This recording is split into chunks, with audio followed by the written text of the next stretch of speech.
Pilipinas ngayon! Narito na ang pinakamainit na mga balita na nakalap sa bawat sulok ng bansa. Ihahatid sa bawat Pilipino saan man kayo sa mundo. Ang Pilipinas ngayon! Pakinggan ang bawat kaganapan sa bawat lalawigan. Ito ang Pilipinas ngayon! Bawat kaganapan sa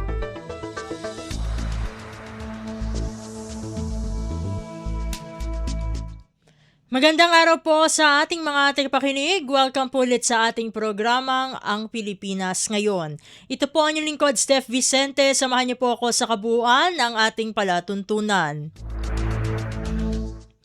Tulad ng dati, mapakikinggan po ang ulat ng ating mga kapatid na himpilan sa probinsya, ang ating mga segmentong balitang negosyo at kalakalan at balitang sports, maging ang ilan sa mga pangunahing balita mula naman dito sa ating bansa.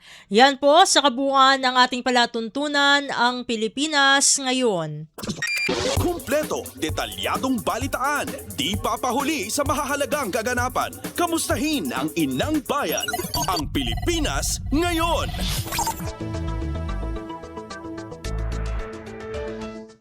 Sa mahalagang balita, muling iginiit ni Pangulong Ferdinand R. Marcos Jr. ang matibay na paninindigan ng Pilipinas sa pagsunod sa international law at rules-based order kasabay ng pagdiriwang ng ika-10 anibersaryo ng 2016 Arbitral Award. Ayon sa Pangulo, ang nasabing desisyon ay hindi lamang tagumpay sa batas kundi patunay na ang alitan ng mga bansa ay dapat lutasin sa mapayapang paraan at hindi sa pamamagitan ng puwersa o pananakot.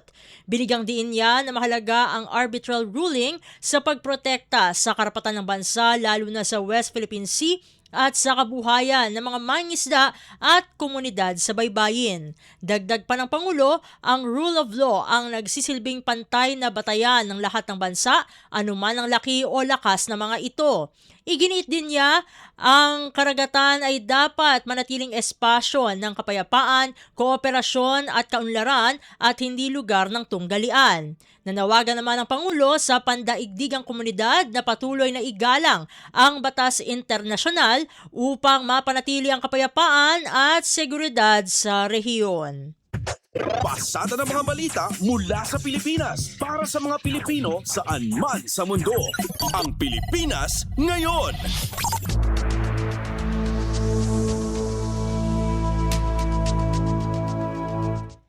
Samantala, sa kabila ng pagbuhos ng ulan, lumahok at nakiisa ang publiko mula sa iba't ibang sektor sa National Peace Walk ngayong linggo bilang paggunita sa ika-10 anibersaryo ng 2016 South China Sea Arbitral Award kung saan muling iginiit ng pamahalaan ang paninindigan ng bansa para sa kapayapaan, soberanya at tuntunin ng batas sa West Philippine Sea. Sa programang isinagawa kaninang umaga sa Quirino Grandstand sa lungsod ng Maynila, sinabi ni Armed Forces of the Philippines o AFP Chief of Staff General Romeo Bronner Jr. na ang simpleng paglalakad ay sumisimbolo sa pagkakaisa ng mga Pilipino sa pagtatanggol sa karapatan ng bansa. Binigyang diin niya na ang tunay na kapayapaan ay nakabatay sa katarungan, katapangan at pagkakaisa ng buong sambayanan. Samantala, iginiit naman ni National Security Advisor o NSA Eduardo Oban Jr. na ang usapin sa West Philippine Sea ay hindi lamang issue ng teritoryo kundi usapin din ng kabuhayan, seguridad at kinabukasan ng mga susunod na henerasyon. Aniya, patuloy na maninindigan ng Pilipinas sa ilalim ng United Nations Convention on the Law of the Sea o UNCLOS at ng 2016 Arbitral Award. Hinikayat naman ni Defense Secretary Gilberto Teodoro Jr. ang mga Pilipino na yakapin ang West Philippine Sea bilang mahalagang yaman ng bansa. Ayon sa kalihim, ang pagprotekta rito ay hindi lamang para sa kasalukuyang henerasyon kundi para na rin sa susunod na henerasyon ng mga Pilipino. Tiniyak din niyang magpapatuloy ang pamahalaan sa pagpapalakas ng depensa at pangalaga ng teritoryo ng bansa. matatandaan na noong Hulyo 12 ng taong 2016, naglabas ng desisyon ang Permanent Court of Arbitration sa The Hague na pumabor sa Pilipinas at nagpasyang walang legal na batayan ang 9-dash line claim ng China sa South China Sea. Kinilala rin ng tribunal ang mga legal na karapatan ng Pilipinas sa loob ng Exclusive Economic Zone o EEZ nito sa West Philippine Sea batay sa nakasaad sa UNCLOS. Kumpleto, detalyadong balitaan, di papahuli sa mahahalagang kaganapan. Kamustahin ang inang bayan, ang Pilipinas ngayon.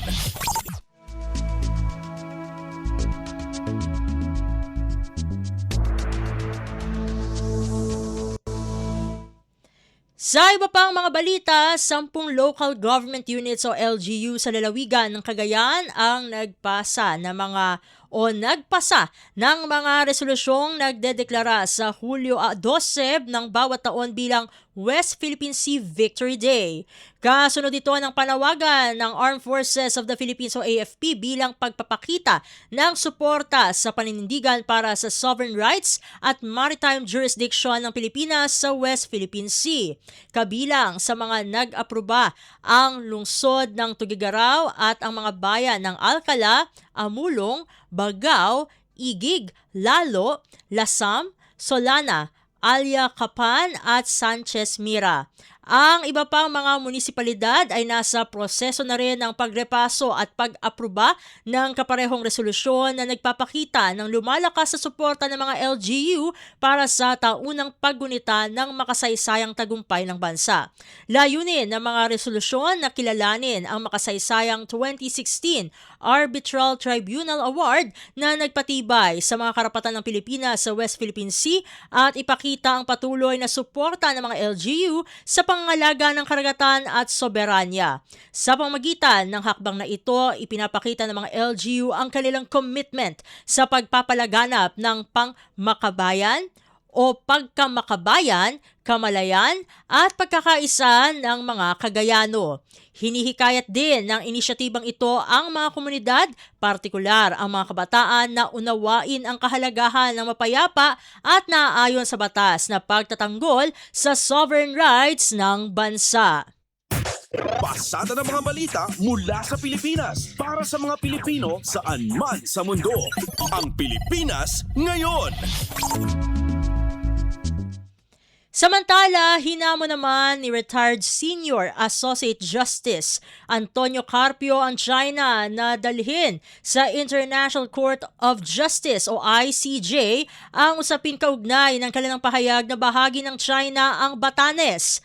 Ani Carpio, hindi uurungan ng Pilipinas ang naturang kaso at isasama rin sa pagtatalakay ang usapin sa Kalayaan Island Group at Bajo de Masinloc.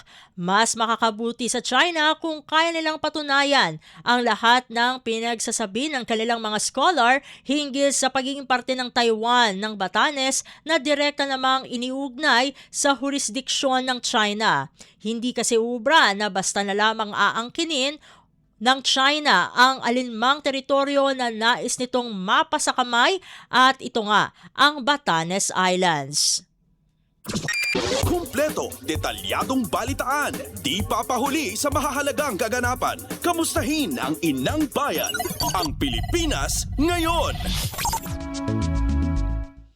Sa kaugnay na balita, pagpapakawala ng missile at pag-aangkin ng China sa Batanes, mariing kinondena ng minority leader. Ang detalye ng balita ihahatid sa atin ni Melanie Valdos Reyes. Mariing kinundina ni Senior Deputy Minority Leader Leila de Lima ang kamakailang aksyon ng China sa rehiyon. Ayon kay de Lima, pagpapakita ito ng kawalan ng katapatan sa maayos na pagresolba ng mga umiiral na usapin. Kabilang dito ang paglulunsad ng China ng isang ballistic missile patungo sa Pacific Ocean na isang hakbang na naglalayong magpakita ng lakas militar ng walang pakundangan sa posibleng idulot nitong geopolitical tension sa rehiyon. Bukod sa mga patuloy na usapin sa West Philippine Sea. May mga ulat hinggil sa pahayag ng ilang Chinese scholars na nagpapalabas na bahagi umano ng teritoryo ng China ang lalawigan ng Batanes. Ayon kay De Lima, ang naturang mga claims ay walang katotohanan at may turing na maling propaganda. Kaugnay nito, muling nanindigan ang pamahalaan na higit pang paigtingin ang pagtatanggol sa karapatang pangsoberanya at ang teritoryo ng Pilipinas. Inihayag din ng mambabatas na patuloy na makikipagtulungan ng bansa sa mga regional allies upang mapanatili ang pagpatupad ng Law of the Sea at maitaguyod ang isang rules-based international order sa gitna ng mga hamon at pananakot sa rehiyon. Para sa Bagong Pilipinas, Melanie Valdos Reyes, Radyo Pilipinas, Radyo Publiko. Pasada ng mga balita mula sa Pilipinas para sa mga Pilipino saan man sa mundo. Ang Pilipinas ngayon. Sa iba pang mga ulat, mas lumawak ang kaalaman ng publiko hinggil sa issue ng pang-aangkin ng China sa teritoryo ng bansa sa West Philippine Sea o WPS. Yan ay ayon kay Okta Research Fellow Dr. Guido David. Ayon kay Professor David, nasa 5 hanggang 10% lamang ang kamalayan ng mga Pilipino sa tensyon ng WPS noong 2021 kung kailan sila nagsimulang magkasa ng mga survey. Pero malayo na aniya ang bilang na ito sa 70 hanggang 80% na awareness ng publiko sa ilalim ng administrasyon ni Pangulong Ferdinand R. Marcos Jr. Nangangahulugan na epektibo ang mga isinasagawang kampanya ng pamahalaan upang mapataas ang kamalayan ng mga Pilipino sa West Philippine Sea. Makailang ulit ng sinabi ng Pangulo na hindi ibibigay ng pamahalaan ang kahit 1 pulgadang teritoryo ng bansa sa mga dayuhan. Magandang senyales din ito ayon kay Professor David na mas mabubuksan na ang kamalayan ng mga Pilipino upang ipagtanggol ang karapatan ng bansa sa mga nasasakupan nito. Kumpleto, detalyadong balitaan, di papahuli sa mahahalagang kaganapan. Kamustahin ang inang bayan, ang Pilipinas ngayon.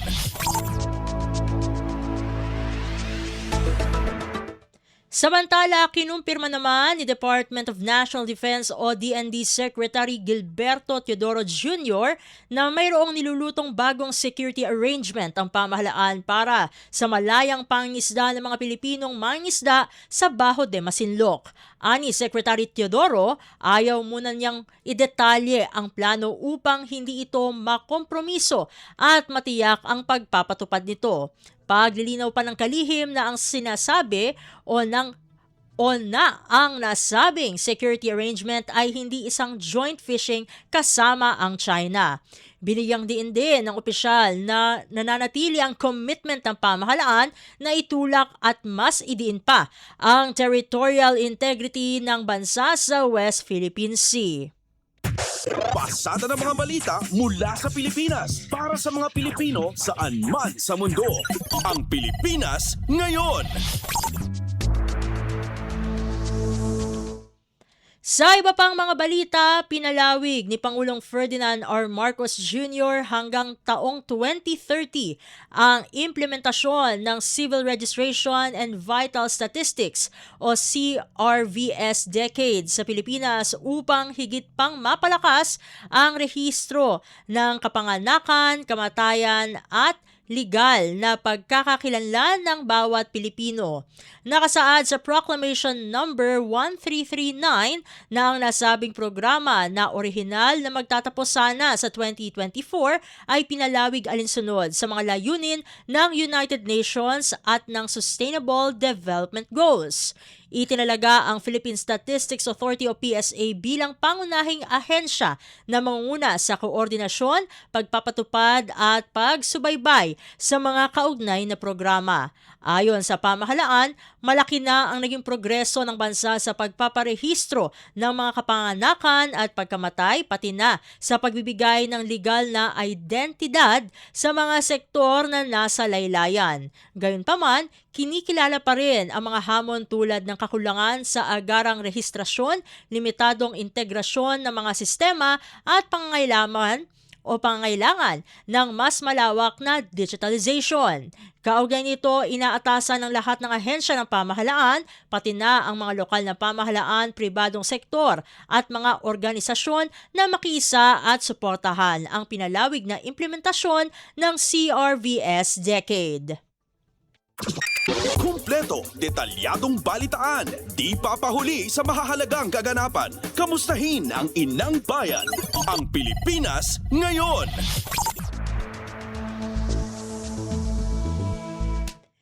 Sa iba pa mga balita, unang humarap sa publiko, si bagong talagang Cabinet Secretary Benjamin Ben-Hur Abalos Jr. nitong Biyernes kung saan nakiisa siya kay First Lady Liza Araneta Marcos sa pamahagi ng libreng bigas sa 3,100 benepisyaryo sa ilalim ng programang Mula sa Puso para sa Pamilya. Ginawa ang aktibidad sa Mandaluyong City College of Science and Technology Gymnasium bilang bahagi ng tuloy-tuloy na ayuda ng pamahalaan para sa mga sektor na nangangailangan. Itinalaga si Abalos bilang Cabinet Secretary kamakailan na may tungkuling palakasin ang koordinasyon ng mga ahensya ng gobyerno at tiyakin ang epektibong pagpapatupad ng mga programa ng Pangulo sa buong bansa. Ayon kay Abalos, layunin ng pamahagi ng bigas na direktang maipadama sa mamamayan ang serbisyo ng gobyerno at isinasagawa ito hindi lamang sa Kalakhang, Maynila kundi maging sa iba't ibang bahagi ng Luzon, Visayas at Mindanao. Dagdag pa niya, bahagi ng kanyang mandato ang personal na pagpunta sa mga komunidad upang makinig sa mga suliranin at agarang matugunan ang mga ito sa pakikipagtulungan ng iba't ibang ahensya. Tiniyak din niya sa publiko na nananatiling nakatuon ang administrasyon sa pagbibigay ng maagap at accessible na serbisyo para sa lahat ng Pilipino. Pasada ng mga balita mula sa Pilipinas para sa mga Pilipino saan man sa mundo. Ang Pilipinas ngayon. Samantala, dumating na sa Pilipinas ang unang batch ng antiretroviral o ARV medicines para sa mga persons living with HIV o PLHIV. Ayon sa Department of Health o DOH, halos nasa 500,000 bote ng gamot ang nakatakdang maipamahagi simula ngayong linggo. Sa isinagawang inspeksyon ng kagawaran, kinumpirma nito na ligtas, mabisa, dekalidad at rehistrado sa Food and Drug Administration o FDA ang nasa 455,000 at 188 bote ng mga dumating na gamot. Ito ang unang tranche ng inaasahang kabuuang 1.2 milyong HIV commodities na darating sa bansa. Inaasahang makukumpleto ang pagdating ng natitirang bahagi ng unang tranche sa mga susunod na linggo habang ang ikalawa at ikatlong tranche ay inaasahang darating mula Agosto hanggang Setyembre. Aminado naman ng DOH na nakaapekto ang sitwasyon sa Middle East sa pagdating ng HIV commodities, ngunit tiniyak nitong patuloy ang mga hakbang upang masiguro ang tuloy-tuloy na supply ng gamot at walang maaantalang gamutan para sa mga PLHIV sa bansa. Kumpleto, detalyadong balitaan, di papahuli sa mahahalagang kaganapan. Kamustahin ang inang bayan, ang Pilipinas ngayon.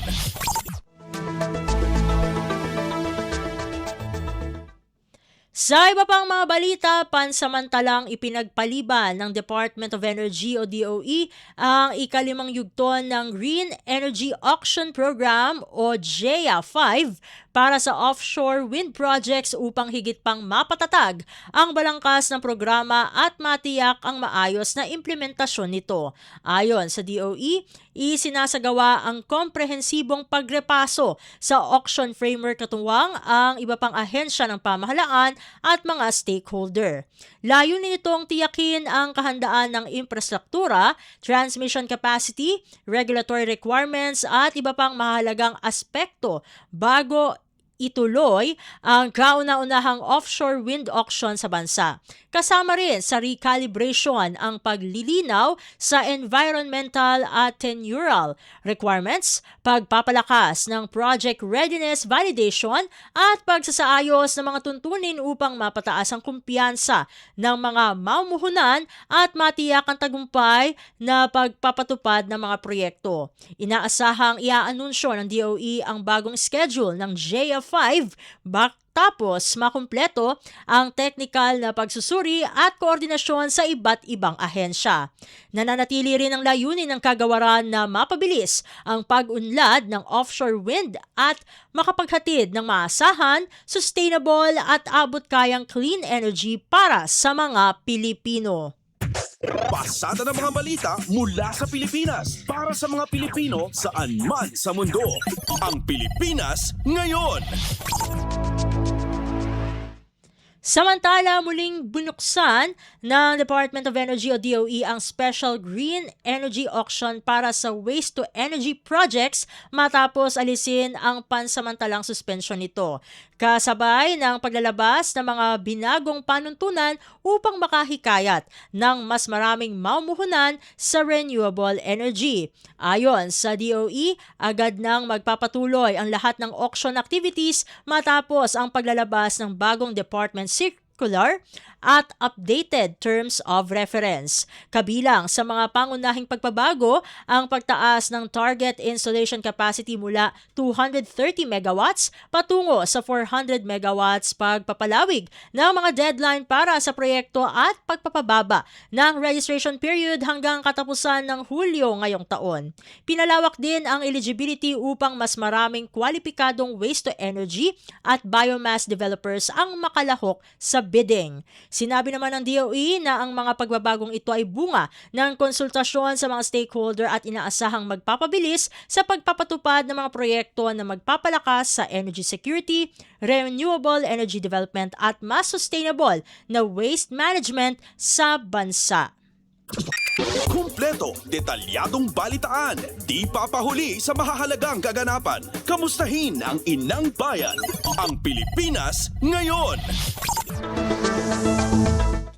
Sa iba pang mga balita, nagsasagawa na ng investigasyon ang Laguna Lake Development Authority o LLDA kaugnay ng umano'y walang pahintulot na water discharge ng Manila Water Company sa Laguna Lake. Ayon sa LLDA, isinagawa ang flushing ng bagong pipeline bilang bahagi ng East Bay Transmission Mains Phase 2 project. Gayunpaman, sinabi ng ahensya na itinuloy ang operasyon kahit wala pang formal na pag-aproba o clearance mula rito. Nagpadala na ang LLDA ng Quick Response Team upang magsagawa ng inspeksyon at kumuha ng mga water sample upang malaman kung may naging epekto ito sa kalidad ng tubig at sa kalikasan. Nakatakda namang makipagpulong ang LLDA sa mga opisyal ng Manila Water upang talakayin ang insidente, alamin ang mga posibleng paglabag at tukuyin ang kaukulang aksyon. Tiniyak naman ng LLDA na patuloy nitong pangangalagaan ang Laguna Lake habang nagpapatuloy ang investigasyon. Pasada ng mga balita mula sa Pilipinas para sa mga Pilipino saan man sa mundo. Ang Pilipinas ngayon. Samantala, TESDA hinihikayat ang mas maraming kababaihan na pasukin ang non-traditional industries. Ang kabangulat ihahatid sa atin ni Jared Moreno ng Radyo Magazine. Naniniwala ang Technical Education and Skills Development Authority o TESDA na walang kasarian ang kakayahan, kaya naman hinihikayat nito ang mas maraming kababaihan na kumuha ng mga non-traditional TVET courses tulad ng automotive, welding at ICT upang mas mapalawak ang kanilang oportunidad sa trabaho. Sa panayam ng Radyo Magazine, sinabi ni Ms. Catherine Amorcia Sadias, ang Acting Executive Director ng National Institute for Technical Education and Skills Development and TESDA, na naging matagumpay ang programa ng ahensya sa paghahanda ng mga kababaihan para sa mga trabahong ito. around 80% po ng kababaihan kaya nang makipagsabayan sa iba't ibang sektor po na related nga po dito sa STEM. At sa TESDA po, patuloy po na tinitignan namin kung paano po namin ma-ensure po na tumataas po ang numero ng mga kababaihan na nai-engage nga po doon sa non-traditional skills. Patuloy rin ang pakikipagtulungan ng TESDA sa iba't ibang industriya upang maging tulay sa pagkilala ng kakayahan ng mga kababaihan sa mga non-tradisyonal na larangan. Mula Radyo Magazine, para sa Bagong Pilipinas, ito si Jared Moreno, Radyo Pilipinas, Radyo Publiko. Pasada ng mga balita mula sa Pilipinas para sa mga Pilipino saan man sa mundo. Ang Pilipinas ngayon.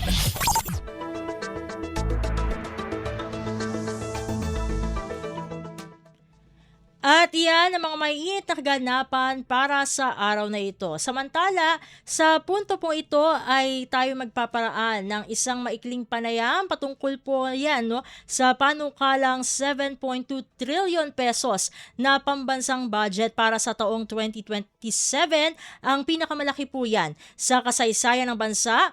Umarangkada na ang iba't ibang usapin kaugnay ng kalagayang piskal ng Pilipinas dahil po dito sa naging panukalang ito. Katumbas po yan ng 21.7% ng ating gross domestic product o GDP sa panahong bumabagal ang paglago ng ating ekonomiya at patuloy ang pagtaas ng utang ng pamahalaan at syempre hindi natin pwedeng kalimutan na umiigting pa rin ang tensyon sa Middle East at batay sa mga ulat ay mukhang muling lumalala ang tensyon sa pagitan ng Estados Unidos at ng bansang Iran na panigurado ay makakaapekto muli sa presyo ng langis dito sa ating bansa at maging sa mga ibang sektor tulad na lamang ng transportasyon at pagkain. At kasabay nga ng mga usapin patungkol sa proposed national budget na 7.2 trillion pesos ay meron ding mga pangamba tulad ng ating nabanggit kanina hinggil sa posibleng debt crisis, kakulangan sa fiscal space at ang epekto ng election year spending sa transparency at accountability. At upang ating mahimay-himay ang mga usaping ito ay muli nating makakasama sa programang Ang Pilipinas Ngayon ang dating kalihim ng Department of Finance, walang iba kundi si Ginoong Margarito Gary Teves. Sir Gary, welcome po muli sa Ang Pilipinas Ngayon. Si Steph Vicente po ulit ito ng Radyo Pilipinas World Service. Magandang hapon, Steph, at maraming salamat sa imbitasyon nyo. Sana makatulong po ako sa inyo. Maraming salamat pong muli sa pagsama niyo po dito sa programa. So given all of these talks about the 7.2 trillion pesos na proposed budget for 2027, yun nga tulad ng aking nabanggit kanina, pinakamalaki sa kasaysayan at katumbas po ng 21.7% ng gross domestic product. So, bilang isa pong eksperto, Sir Gary, paano niyo po sinusuri ang epekto nito sa kabuang kalagayang piskal ng bansa, lalo na kung magpapatuloy ang mabagal na paglago ng ekonomiya gaya ng 2.8% noong unang quarter pa lamang ito ng taong 2026? Ang mahalaga importante na yung perang yan ay gagamitin at papunta yan sa tinatawag nating pinaka-urgent o importante sa ating taong bayan. Ano itong mga importanteng mga bagay? Ito ay mag-manage ng ating inflation. Medyo mataas ang ating inflation ngayon. Kailangan po doon din papunta sa pagbawas ng tinatawag nating corruption. Ikatatlo, makadagdag sana sa yung quality of wages kasi ang ating mga institutions ngayon, lalong-lalo yung mga kailangan ng tulong ng gobyerno, ay kailangan magaganda rin ang kanilang quality of wages. Hindi naman sinasabing national wages. Kailangan dahil tingnan ng mabuti ng mga regional wage board yan kasi iba yung kondisyon bawat rehiyon. Ika-apat, kailangan yung poverty in sitwasyon natin masyadong mababa yung ating takbo sa ating ekonomiya, hindi makakadagdag sa pagbabawas ng poverty na malaking bagay sana, no? Ito ay importante. So kailangan itong pera ng gobyerno, 7.2 trillion, doon pupunta sa mga importante mga project sa agrikultura kasi mahal talaga ang ating pagkain ngayon. Saka halos ng ating kinakain ini-import pa natin. Ikalawa, sa edukasyon. Lalo na sa tinatawag kong first 2,000 days, yung mga bata na from conception, from hanggang mga 5 or 6 years old, kailangan dagdagan natin ang suporta, lalo na sa nutrition po, Steph, no? Sa industriya, kailangan po natin kasi maliit pang ating industrial sector. Kailangan natin yung palawakin para makadagdag ng ang trabaho sa ating taong bayan. So ito mga bagay nito ay kailangan kailangan transparency, full disclosure, at i-monitor mabuti kasi bawat piso ay importante. Nabanggit nyo napaka-laki ng ating budget ngayon. Normally, mga ekonomista gusto sana mas maliit, parang pamilya ba, Steph?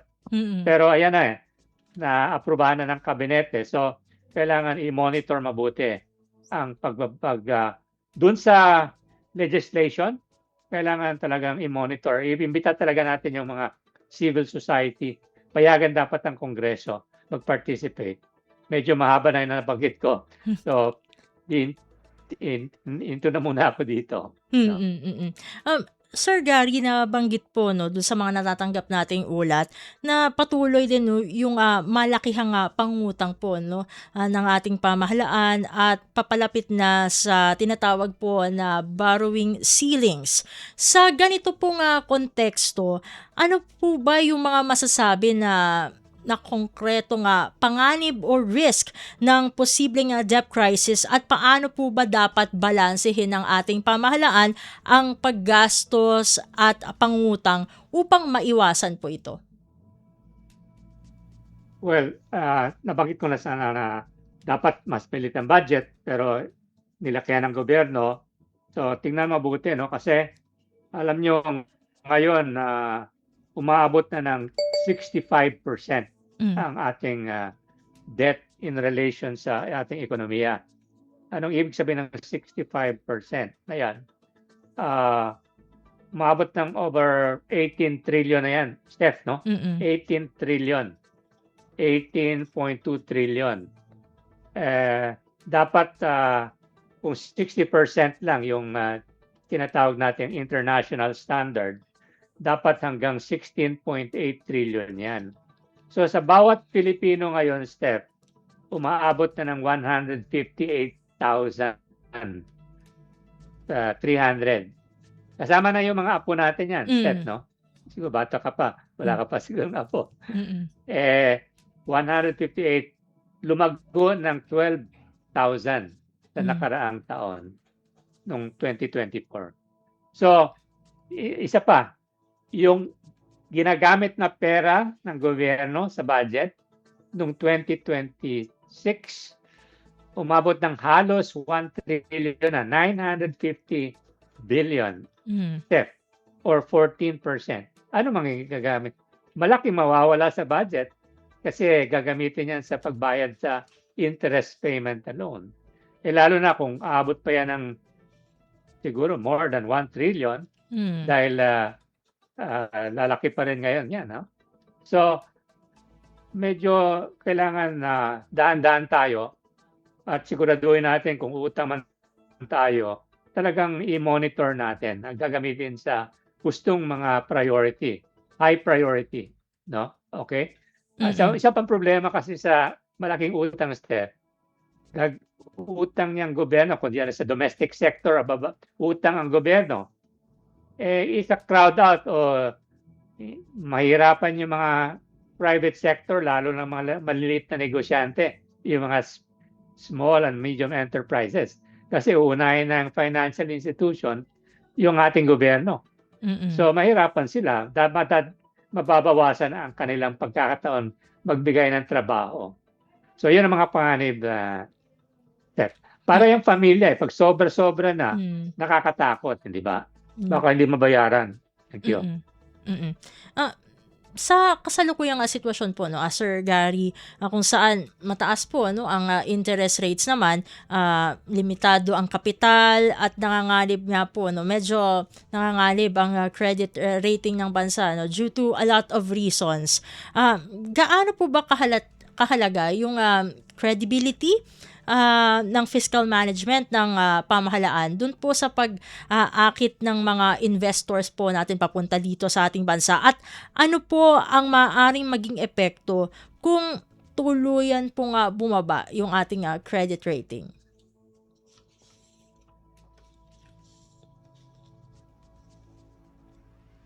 Sir Gary?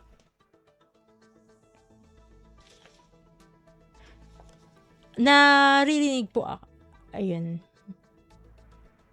Naka-mute ba siya? Okay. Medyo unstable na kalagay sa aking sorry It's Oo. alright po, it's alright po. Yeah. Ano na lang po, ulitin ko na lang po yung tanong para may context po ulit, no, yung ating mga tagapakinig. So, Sir Gary, ito po yung next question. Sa current situation po, no, kung saan mataas po yung ating interest rates, limitado ang kapital, at masasabing medyo nanganganib po, no, ang credit rating ng ating bansa. Gaano po ba kahalaga ang kredibilidad ng fiscal management ng ating pamahalaan, lalong-lalo na sa pag-akit ng investors papunta dito sa ating bansa, at ano ang maaaring maging epekto kung tuluyan pong bumaba ang yung ating credit rating?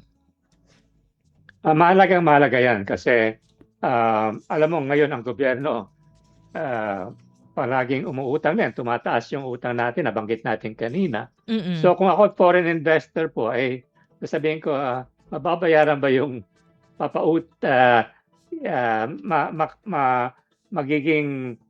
magiging successful ba yung aking pag-invest dito sa Pilipinas? Kasi kung sakaling ang gobyerno ay patuloy ng nahirapan umutang, magkakaroon ng instability. So, baka tumaas yung inflation rate, di ba?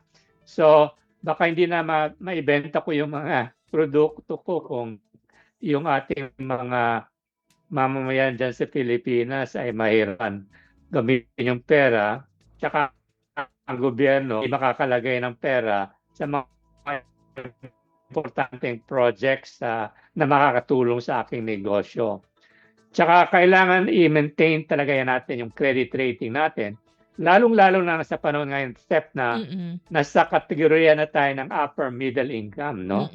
Ang ibig sabihin niyan, wala na tayong avenue dun sa tinatawag na concessional loan, no? Hindi na tayo mabibigyan ng international financial institution na mababa na interest rate. So, magiging commercial rate na rin tayo. So, ang mga investor mag-iisip yan. Sabi ko, bakit ako invest sa Pilipinas? Nagkakaproblema sila. Doon na lang ako siguro sa Vietnam. So, kailangan talagang i-compare natin ang ating sarili na mahusay yung tinatawag nating macroeconomic indicators. Inflation rate natin, manageable. Interest rate natin, hindi masyado mataas. Ang ating mga mamayan ay merong pera pambili ng mga produkto na kailangan sa kanilang pamilya. Yun ang mga tinitingnan ng investor. Ngayon nahirapan tayo. Medyo mahina tayo sa mga importanteng bagay na yan. Thank you.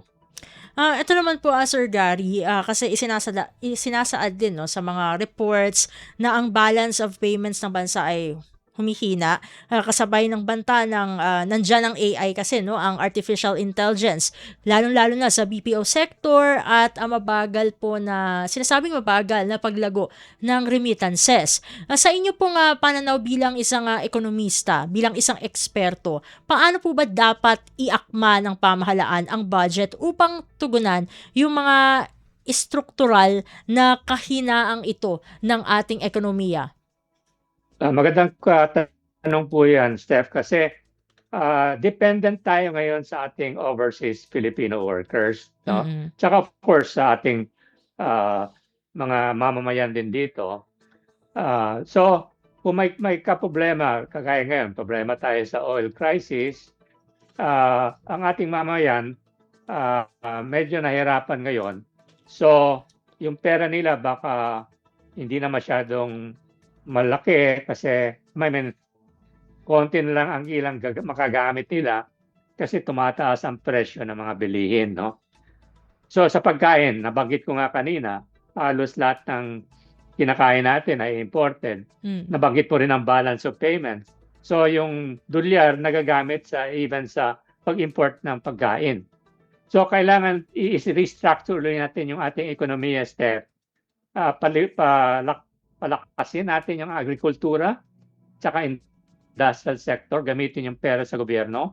Kasi importante yon dahil kung meron tayong malaking produkto locally, maraming, kunyari, lumawak yung ating produkto ng isda, ng rice, at importante, mas konti tayong kailangan ng dolyar para bili ng pagkain sa ibang bansa, no?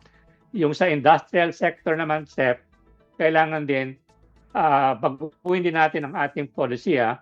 Huwag tayo dependent lagi nang mag-export lang tayo ng raw materials.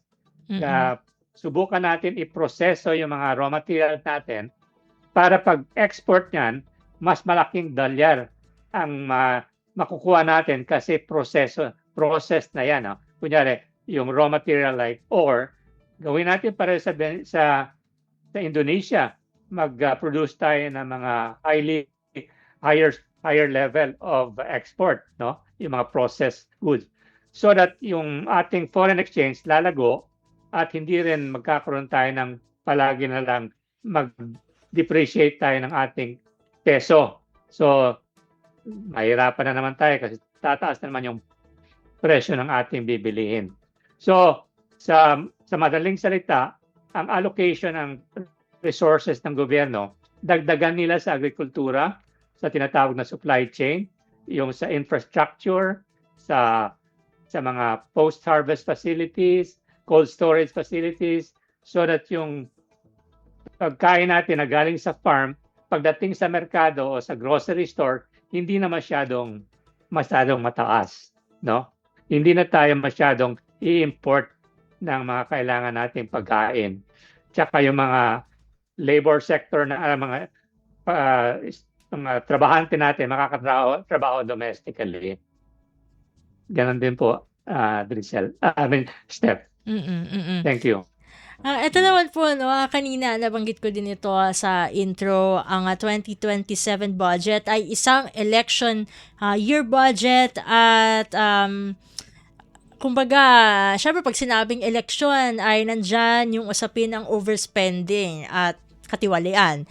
Ano-ano po kaya ang mahalagang mekanismo ng transparency at accountability na dapat pong ipatupad upang matiyak na ang pondo ng bayan ay magagamit po ng tama at hindi mauwi sa political spending?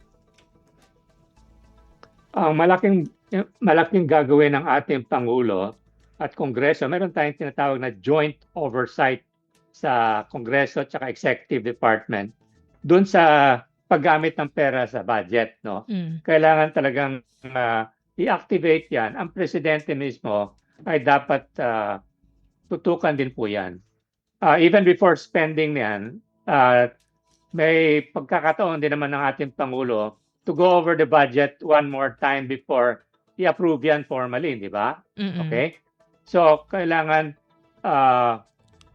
tingnan niya mabuti through his staff. And then kung ang Kongreso ay nagdagdag pa o meron tinanggal ng mga importanteng mga projects na makakatulong sa ating ekonomiya, tingnan niya kung ano yung mga approved ng Congress. Pwede naman niya i-veto yan eh. I-seryoso nilang veto yung mga hindi importanteng mga items at i-approve yung mga importanteng mga expenditures. So again, parang family budget yan eh. Huwag tayong masyado mag-approve ng kailangan ng ating mga anak kung hindi maimportante yung kailangan para sa ating pamilya, no? And in relation to that po, Sir Gary, kasi alam naman natin na nung the past year and of course extended this year, nandyan ang usapin no, ng flood control anomalies. No? At ito nga mga tinatawag na insertions and unprogram funds. So paano bilang isang ekonomista at eksperto no, sa mga ganitong usapin, ay paano niyo po nakikita pa no, yung magiging papel ng Kongreso sa pagsusuri when it comes to these kumbaga masabing mga terms no, insertions and unprogrammed funds na naging kontrobersyal lalo na po nung nakaraang taon. Okay, ganito yan. Talaga, ulit, sasabihin ng Presidente, gamitin natin itong tinatawag nating LEDAC, Legislative Executive Development Advisory Council, STEP. Sabi natin, okay, bawat linggo, tingnan natin ang takbo ng usapin dyan sa Congress. Ha? Okay? Magkasundo tayo na wag nyo masyadong galawin yung tinatawag nating National Expenditure Program. Budget ko yan, sasabihin ng Presidente. No? Pwede ba, wag kayo magdagdag ng maraming unprogrammed expenditure, lalong kung tatanggalin ninyo, yun nasa program na, dun sa programa ko, yun sa National Expenditure Program. Sinasabi ko lang kasi, under the Constitution, pwedeng mag-adjust yung Kongreso. Pwede nilang tanggalin yung na-program ng ating Pangulo under program, ilagay nila sa unprogram. Anong ibig sabihin yan? Yung unprogram, walang pondo yan. Ma-implement lang yan kung makahanap ng gobyerno ng additional amount or revenues. So kung ang Congress ay sasabihin nila, tanggalin natin yung ibang nasa program, magkakaproblema yung Presidente at Executive kasi napag-aralan na mabuti nila STEP yung expenditure program na yan. So kailangan sabihin ng Presidente, usapang lalaki ito, huwag niyong galawin masyado, otherwise ibibito ko yung nilagay nyo, tsaka nilagay yung program expenditure ko saan program. Yung mga ganong bagay, importante yan. Otherwise, hindi tayo seryoso sa ating pag-i-implement ng budget na importante sa ating taong bayan. No? Tsaka yung civil society, kailangan wag sila ma-discourage. Magsige silang magpatuloy yung kanilang memo at whatever advocacy na kung masyadong ginagalaw ng Kongreso, sabihin sa taong bayan, sabihin sa Pangulo. At ang Pangulo natin ay may responsibility na tingnan mabuti na hindi masyadong galawin yung kanyang National Expenditure Program. No? Siguro ito na lamang po muna sa ngayon. Thank you. We hope we could have a part 2 of this interview no kasi we're running out of material time na po, Sir Gary. Pero ito na lamang po siguro muna ang aking katanungan bago po natin tapusin itong interview. Sa kabuuan po no, overall, ano po ang inyong rekomendasyon upang matiyak na ang proposed 2027 national budget ay tunay po nga nagsusulong ng inclusive growth at hindi magdudulot po ng mas mabigat po na pasanin sa mga susunod na henerasyon. Go ahead po, Sir Gary. Okay. Sumatotal, nasa panahon na tayo na isasabit na ng Presidente ang budget sa Kongreso. So, again, huwag galawin masyado yung isasabit ng Presidente. Pinag-aralan mabuti yan. Ikalawa, bago ma-aprobahan yung budget niyan, importante na i-review mabuti. I-review mabuti na huwag marami masyadong nilagay doon. Tatlo, i-veto ng Presidente yan. Kung hindi talaga, i-veto yung mga items na nilagay ng Kongreso kung hindi masyadong makakatulong sa kanyang programa o yung nabanggit nating priority areas like inflation, employment, at iba pa. Tapos pag na-approve na yan, i-monitor. Ang Presidente mismo ay monitor kasama na yung mga kasama sa executive magbisita sa mga probinsya, tignan yung mga projects kung na-implement na mabuti according to the program. Kasama mga civil society, kasama mga regional development council, kasama mga estudyante. Sa mga remaining 1 year and a half, itong mahalaga na seryosong presidente sa pag-implement ng budget na yan. So yan ang importante, transparency at accountability. No? Mm-mm. Thank you, Steph. No. Maraming salamat din po, Sir Gary. And with that, maraming salamat po ulit, Sir Gary, for joining us dito sa programang Ang Pilipinas Ngayon. Sa ulitin po, God bless po at mabuhay po kayo. Thank you, Steph. Salamat po. Maraming salamat din po. At ating nakasama si Ginoong Margarito Gary Teves, ang dating kalihim po ng Department of Finance. Patungkol pa rin po yan sa proposed 2027 National Budget. At didiretso na tayo sa ating mga balita mula sa ating mga kapatid na himpilan sa probinsya. Balita mula sa lalawigan sa bawat rehiyon ng ating bayan. Dito sa Ang Pilipinas Ngayon. Dadako muna tayo sa rehiyon ng Luzon. Cloud seeding, binhi at iba pang interbensyon ng Department of Agriculture o DA para sa mga magsasaka ng Isabela ngayong nakakaranas ng tagtuyot sa lalawigan. Ang kawangula ihahatid sa atin ni Dina Villacampa mula sa Tuguegarao. Sa nga taigay arubangan na El Nino Tarion 2, ari sigida nga nakamula gafutawan to danom ta irigasyon. Ta Isabela lamang nga na, iga 31,000 hectares na kamayan ari na padanum. Itabarang ni Governor Rodito Albano taminakusecha ira, umarni ira tapasina na onuta Municipal Agriculturist data penang mamano ni ufun o pwede nga may yawa tinira na gobyerno. Iyaw nga tabarang adde na gobernador kasabay na pamigafugapan na estratehiya na DA da penong mapalapawan iminakusecha irata ang may sangaw nga tiyempo na El Nino. Taday tao ipagiganwa ta cloud seeding da penong mangyawa ta orata na kamagaira nga kamayan. Tadgay paga ipangyawa ta monggosis na katalilabi ng may nga nakastang nga imula sangaw nga awan uran. Nakaredy ga pa seeds na sandya, mangi, nalufok, antre sa bolyas nga panali ta amay. Idorov ni Albana isigida na maganwa to validation tapeno isigida gapa nga mayawa iufu na kawagan na minakkusetsa ira. Yato ni balita nagafuta syudad na Tuguegarao yaw si Dina to Villacampa, Radyo Pilipinas, World Service. Balita mula sa lalawigan sa bawat rehiyon ng ating bayan. Dito sa Ang Pilipinas Ngayon. At inyong napakinggan ang ulat ni Dina Villacampa mula sa Tuguegarao. Puntahan naman natin ang Baguio City. 70 kaso ng African Swine Fever na itala sa bayan ng Itogon, Benguet. Quarantine checkpoints itinatag upang pigilan ang paglabas at pagpasok ng baboy at pork byproducts. Ang kabuang ulat ihahatid naman sa atin ni Joseph Cabanas. Kinumpirma ni Itogon Municipal Veterinarian Dr. Franklin Balanban nga dati positibo a kaso ti African Swine Fever wenno ASF iti barangay Tuding Itogon, Benguet.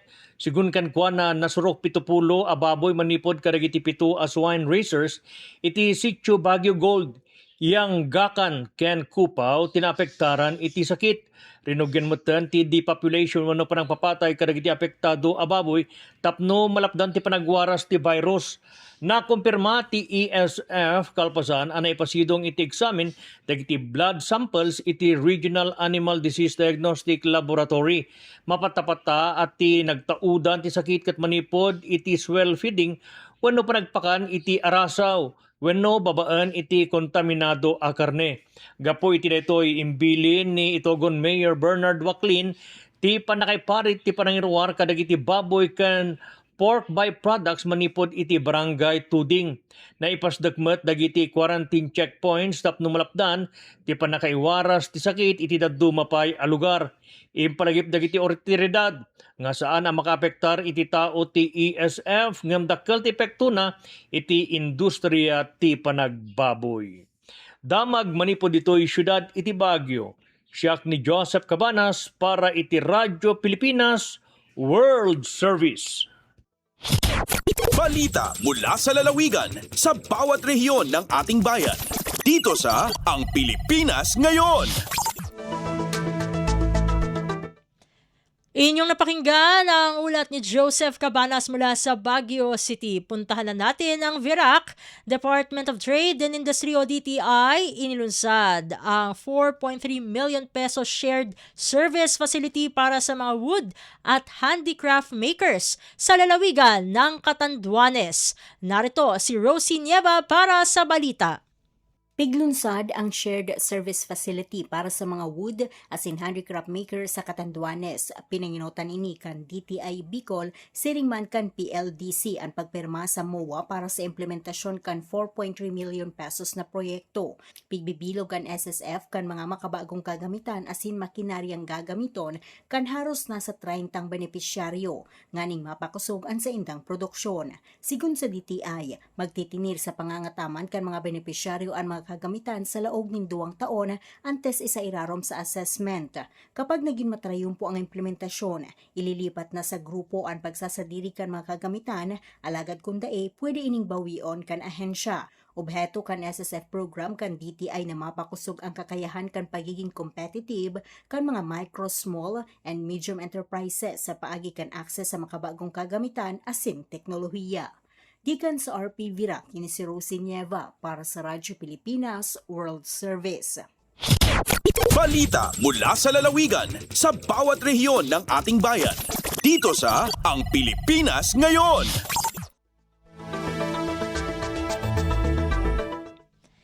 Inyong napakinggan ang ulat ni Rosie Nieva mula sa VIRAC. Dadako na tayo sa Kabisayaan. 42 baboy na ibinyahe sa Dumanhog, Southwestern Cebu, ibinalik sa Negros dahil sa umiiral na ban bilang pag-iingat laban sa African Swine Fever. Pakinggan ang ulat ni Jessa Aguailanan mula sa Cebu. Gibalik sa Negros Island ang buhing baboy nga gibiyahe paingon sa Sugbo pinaagi sa Tangil Wharf sa lungsod sa Dumanhog. Matod ni Cebu Provincial Veterinarian Dr. Rose Vincoy, mukabat sa 42 ka baboy ang giswayan pagpuslit taliwala sa gipahamtang ang 45 ka adlaw nga ban sa lalawigan sa Sugbo nunot sa labing bag-ong kumpirmadong kaso sa African Swine Fever gikan sa Negros. Gikan matod pa sa lungsod sa Ayungon ang maong mga baboy ug gitabok sa pantalan sa Gihulngan City, Negros Oriental. Nasigpatan ang maong buhing baboy sa mga naka-duty nga ASF Task Force members sa matag pantalan sa Sugbo, pinasikad sa mando ni Cebu Governor Pamela Baricuatro. Ang ban mao'y reaksyon sa Sugbo aron maprotektahan ang lalawigan gikan sa subli nga pagkatap sa ASF human may kumpirma ang Negros Island region nga aduna sila'y kumpirmadong kaso sa sakit nga moigo sa baboy ug dunay dakong epekto sa hog industry. Gawas sa Sugbo duna say temporaryong ban nga gipahamtang ang lalawigan sa Bohol alang sa buhing baboy ug pork products gikan sa Negros Island region. Gikan sa RP1 Cebu Jessa Aguailanan para sa Radyo Pilipinas World Service. Balita mula sa lalawigan sa bawat rehiyon ng ating bayan. Dito sa Ang Pilipinas Ngayon. Inyong napakinggan ang ulat ni Jessa Aguailanan mula sa Cebu. Puntahan naman natin ang Iloilo. Mahigit 40 pamilya sa Iloilo City inilika sa mga evacuation center dahil sa bagyong Inday. Ang detalye ng balita ihahatid naman sa atin ni Emmy Santiagudo. Nabatsyagan man sa mga residente sa Iloilo City ang epekto sa mabasko nga ulan kag hangin nga dala ni bagyong Inday. Sandig sa datos ng Iloilo City Government as of July 12, naglabot sa 48 ka pamilya ang ginbakwit sa mga evacuation center sa syudad. Ginalakipan ini sang 110 ka individual. Samtang naglabot naman sa 23 ka barangay ang ginbaha sa Iloilo City. 3 ka panimalaya ang partially damaged bangod sa mabaskog nga hangin kag bangod sa natumbahan nga puno. Gilayon man nga naghatag sang bulig ang lokal nga panguluhan pinaagi sa paghatag sang hot meals, food packs kag hygiene kits sa mga residente. May nakahanda nga 2,000 ka food packs ang City Social Welfare and Development Office o kon CSWDO para sa mga maapektuhan sang bagyo. Nagapabili naman nga yara sa blue alert status ang Iloilo City bangod sa bagyong Inday. Nagikan sa Iloilo, Emerson Segudo para sa Radyo Pilipinas World Service. Balita mula sa lalawigan sa bawat rehiyon ng ating bayan. Dito sa Ang Pilipinas Ngayon. Inyong napakinggan ang ulat ni Emmy Santiagudo mula sa Iloilo. Dakoy naman natin ang rehiyon ng Mindanao, Tanuman Big Bridge sa Jose Abad Santos sa Davao Occidental, temporaryong isinara sa mga motorista.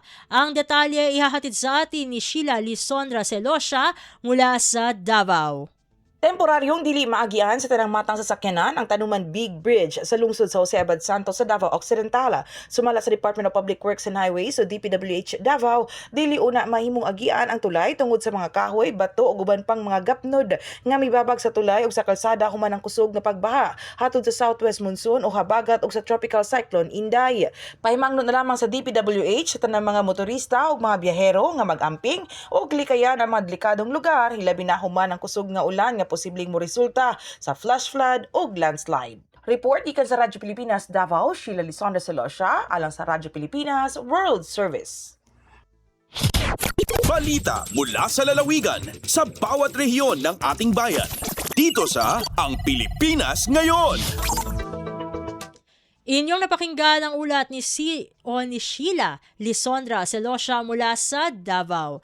Puntahan naman natin ang Iligan, 4 na barangay sa Calanogas, Lanao del Sur, isinailalim sa state of calamity. Ang kabang ulat ihahatid sa atin ni Alwidad Bashir mula sa Iligan. Official ay ni-declare agyang kay Sangguniang Bayan of Calanugas, Ayamala Amig Presido, nagyong kuta Municipal Vice Mayor Macapado A. Benito Jr. Paguluanan nagyang kay Kapapatagin Mamboa Municipal Mayor Abdul Hakim A. Benito. Yung koto aki-aprubi sa Resolution Number 14 Series of 2026 declaring state of calamity yung koto Pat Cabarrio affected mala si sagyang koto Kiao Kito Typhoon Inday. Yung kanana Pata Barrio nagyang kaiya Barangay Nginger, Mimbalawag, Barrio Inuma, Agu Piksan. Ayad na mala kiapektuhan nagyang kanana inalutan wa Pata Barrio. Sabab saan na adang pantaman ni Manto ongoing retrieval operation na magugupaan agyang kay pitibarangan ng mga opisina kalaano nagyang kay Municipal Government of Calanugas agu mga government agency sa makapoponsi sa Provincial Government of Lanao del Sur. Yung kay Municipality of Calanugas, uli na LGU Calanugas, iprimindiran sa mga bangsayran kumalma, no? Ago maging stay informed sira, no? Di nasisiram ko si sagyong ko to mga official social media platforms. Agyang kaya mga local government agency offices tano, datarya nagyang ko to mga advisories, ago mga updates. Pumangninirampal na makipag-kooperita siran si sagyong kanan na mga uluan tano, ay din na mala nagyang kanan na gumagalbak imanto cooperation o clearing ago retrieval. Siko pinaka-latest na update, mga bangsami na 7 kataw din na may declared, miyawafat inisabab si sagyang kanan na mala a landslide, miyaadin si sagyang kanan na ingad a Calanugas. Imanto mabang sa amin na pat kataw pa na missing. Aya din mala kasasabapan ko ongoing retrieval operation nagyang kaiya gobyerno tano si sagyang kanan na ingad the Municipality of Calanugas. Mula sa Iligan City, ako si Alwidad Bashir para sa Radyo Pilipinas World Service. Balita mula sa lalawigan sa bawat rehiyon ng ating bayan. Dito sa Ang Pilipinas Ngayon. At inyong napakinggan ang ulat ni Alwidad Bashir mula sa Iligan.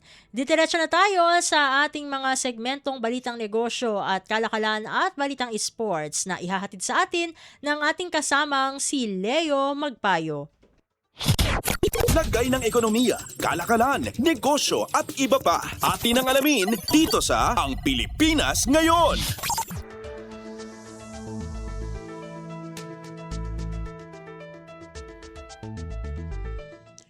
At narito na po ang balitang negosyo at kalakalan. Nagpatupad ang Meralco ng panibagong taas singil sa kuryente para sa buwan ng Hulyo. Sa kanilang advisory, inanunsyo ng Meralco ang 34 centavos kada kilowatt hour na dagdag singil, kaya ang kabuang household rate ay umakyat sa 14 pesos and 83 centavos kada kilowatt hour mula 14 pesos and 48 centavos noong Hunyo. Para sa pamilyang kumukonsumo ng 200 kilowatt per hour, katumbas ito ng humigit kumulang 69 pesos na dagdag sa bill ngayong buwan. Ayon sa Meralco, pangunahing dahilan ng pagtaas ang generation charge na umakyat ng 18 centavos kada kilowatt hour dahil sa mas mataas na fuel prices. Tumaas din ang singil mula sa Power Supply Agreements o PSAs ng 27 centavos kada kilowatt hour, dulot ng patuloy na epekto ng giyera sa Middle East sa global energy market. Sa wholesale electricity spot market o WESM, umabot sa 8 pesos and 3 centavos kada kilowatt hour ang presyo matapos pumalo sa record high ang demand sa Luzon na 14,534 megawatts noong Mayo 28. Dahil sa masikip na supply, mas madalas ang naipatupad ang secondary price cap. Narehistro rin ng pagtaas ng tax na 10 centavos kada kilowatt hour at transmission at iba pang charges na 7 centavos kada kilowatt hour.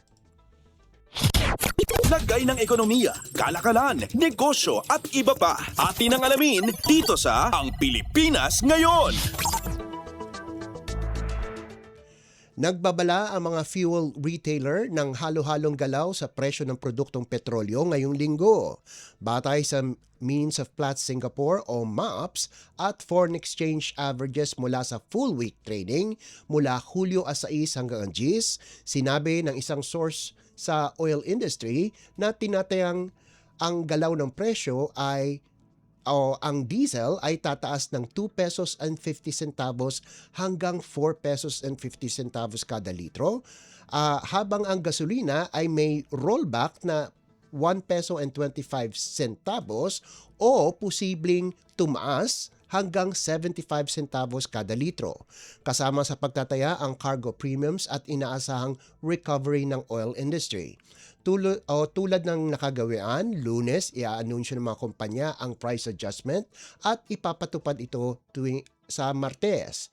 Itong nakarang linggo, nagpatupad ang mga oil company ng dagdag presyo na 20 centavos hanggang 25 centavos kada litro sa gasolina, 3 pesos and 20 centavos hanggang 3 pesos and 50 centavos sa diesel, at 1 peso and 70 centavos hanggang 3 pesos and 70 centavos sa kerosene.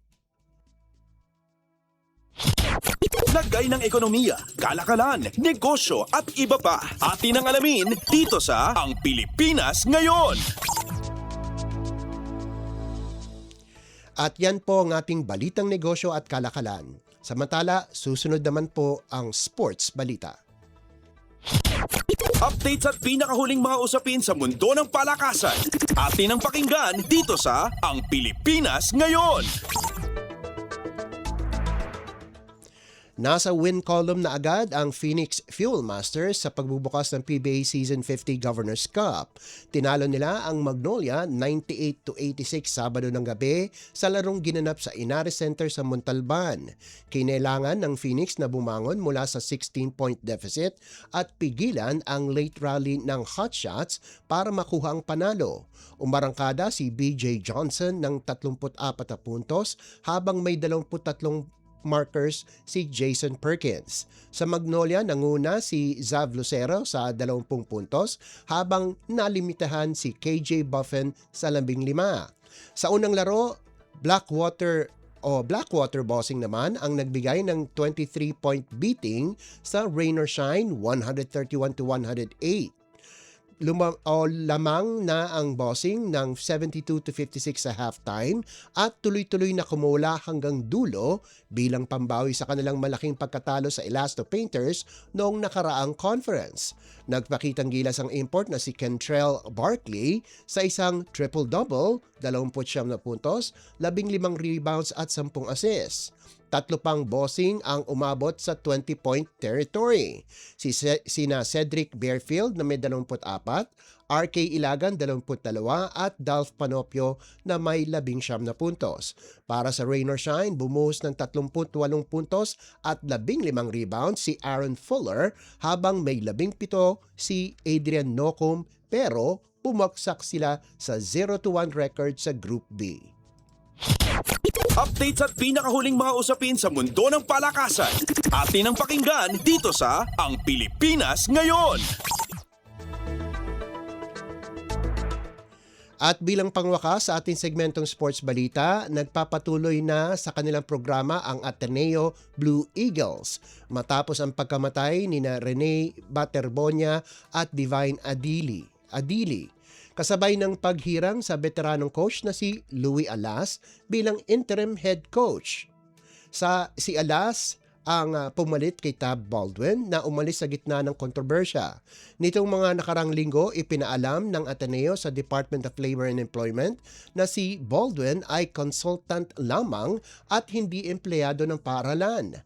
Bago ang appointment, nagsilbi si Alas bilang assistant coach ng Ateneo mula 2024, kasabay na maikling stint niya sa Zamboanga sa Maharlika Pilipinas Basketball League. Kilala rin siya sa kanyang championship run sa PBA, NCAA at dating NBA. Itinalaga rin ng Ateneo ang alumnus na si Nico Salva bilang interim team manager habang bahagi na ng coaching staff si RJ Jazul at inaasahang sasama rin si Kirby Raimundo. Ang serye ng hakbang na ito ay nagpapakita ng intensyon ng Blue Eagles na muling maging kompetitibo sa darating na UAAP season matapos nilang umatras sa ilang local tournaments at kanselahin ang overseas training. Updates at pinakahuling mga usapin sa mundo ng palakasan. Atin ang pakinggan dito sa Ang Pilipinas Ngayon. At yan po ang pinakahuling balita sa larangan ng palakasan. Ito po si Leo Magpayo, samantala nagbabalik na po si Steph Vicente. Updates at pinakahuling mga usapin sa mundo ng palakasan. Atin ang pakinggan dito sa Ang Pilipinas Ngayon.